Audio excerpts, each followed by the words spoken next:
så er vi på kafé i Jerusalem, midt inne i sentrum av byen. Og her foregår det saker og ting. Altså det er byggerier i bakgrunnen, som vi kanskje kan se her lige om litt. Og det er typisk for Jerusalem. Jerusalem er en by som er i utvikling, og ikke i avvikling.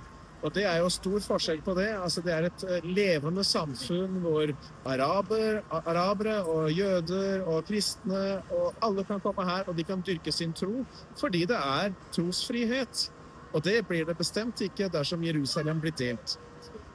Det er derfor du skal komme den 9. juni til Aalborg hvis du bor i Nordjylland, fordi der kommer jeg til å fortelle om Jerusalems betydning. Og hvis det er andre som kunne tenke seg å høre om Jerusalems betydning, både politisk, historisk, religiøst, på alle mulige måter, så inviter meg. Jeg kommer gjerne ut i deres område, og så kan vi snakke litt om MIF, om Israel, og særlig om Jerusalem, og om det som rører seg også i dansk politikk i forhold til Jerusalem. Ja, og så en anden ting, vi måske burde have med, det er, at Danmark har meget travlt med at tale om, at vi skal have en tostatsløsning.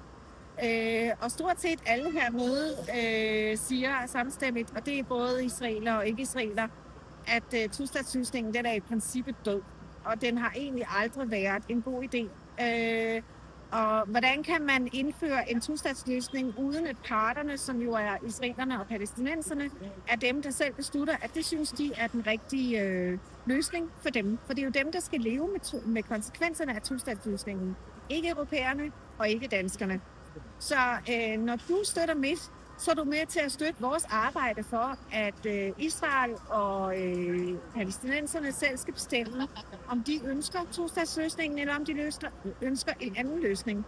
Så i virkeligheden så er Danmarks fornemmeste opgave at hjælpe dem med at finde den vej, der er rigtig for dem. Ikke at beslutte, hvad vejen skal være for dem. Så mød op den 9. juni, hør om Jerusalems betydning, og tusind tak til alle jer, der støtter os på den ene eller på den anden måde. Hej så længe.